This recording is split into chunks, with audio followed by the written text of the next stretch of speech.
Well, it's time for Media Watch now, and James Creedon is with us in the studio. It's good to see you, James. Likewise, Laura. And we're going to start with some more buzz about the Louvre Abu Dhabi, the museum that Emmanuel Macron was excitedly opening up just a few hours ago. That's right. So it's a big news story. You look at the US press, you look at the press in the Gulf, and of course here in France, and lots of headlines on it. So we'll do a quick whip through the different themes and headlines. The world famous Louvre Museum starts a lucrative new chapter in Abu Dhabi. That's just standard coverage in the Washington Post. You've got the Journal du Dimanche and Europe 1 here in France saying that the museum is actually, here are some of the kind of more political angles. It's a geopolitical weapon almost for the United Arab Emirates, which has been seeking to, there's an arms race in the region. And in fact, one of the points being mentioned here is they think they'll be less likely to be bombed or attacked if if it's the home of a kind of the Louvre, a kind of a Louvre Mark II. Because it is chock-a-block with real priceless treasures in there. You've got that's right. Picasso's, Rodin's, Monet's, Van Gogh, all of this. That's right. But shipped over. Isn't that extraordinary that that's one of the motivations, apparently, that if it's a kind of a cultural centre, it's less likely to be bombed. Elsewhere, this is an interview with the president of the Louvre, Jean-Luc Martinez, who says that this is going to be really, I suppose, what would you say, une vitrine internationale pour la France, a sort of a showpiece, I guess, for France internationally.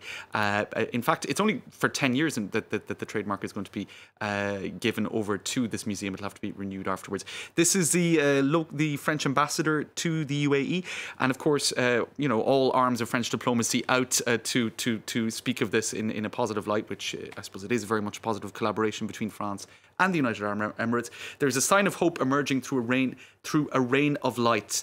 What else do we have? Human Rights Watch pointing to the fact that there was a strike during the construction. The workers were sent. Labour strikes are illegal in Abu Dhabi. That's right. They were unceremoniously evicted, but in fact the pressure exerted by NGOs and the international community has had a real impact. Several decrees and resolutions aimed at protecting the rights of migrant workers have recently been enacted, they point out as well. A lot of interest for the architecture of it. This is an architecture piece in The Guardian, and indeed Jean Nouvel's beautiful design is being spoken up there, even on the Musée du Louvre's Twitter account. Some saying, though, no matter how much money you put into the project, it won't give you the same feeling as the Paris Louvre, which I suppose is pretty difficult to match.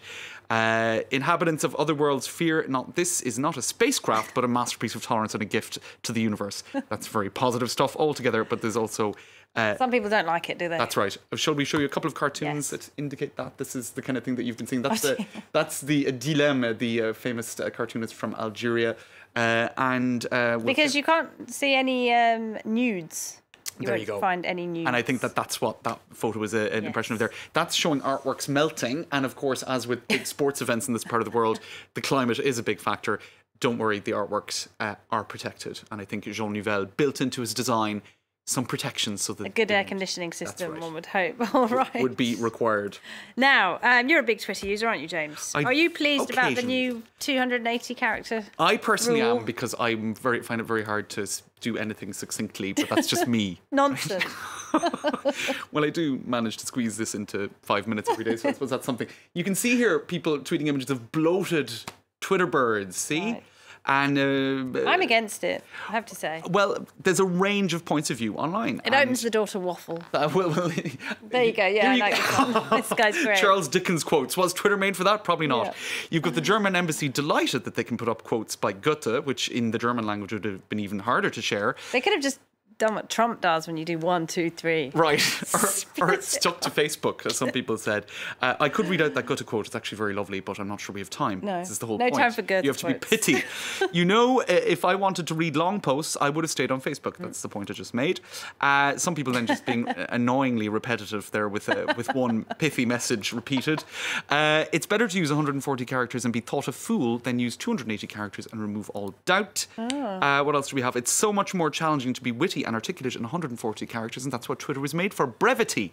I'll finish with She even managed 2 full stops. I always have trouble with my punctuation, I have to say. Now, China, Korea and Japan are not included. Why? Because the characters in those countries allow for more succint You're not allowed to use Twitter in China. Oh, That's Unless true. you're Donald Trump. Well, that. But in any case, for those who do get around those blocks. Now, this is a tweet that illustrates that very nicely. And it is no wonder why non-kanji users need 280 characters. You can see there, that says, Waseda University Faculty of Science and Engineering. Oh, look at that. In a more pithy manner. Yes. Well done, the pithy Japanese. Yes, there. well done. Yes. No wasting ink over there. No. James, thank you very much indeed. James Laura. Creed in there with Media Watch.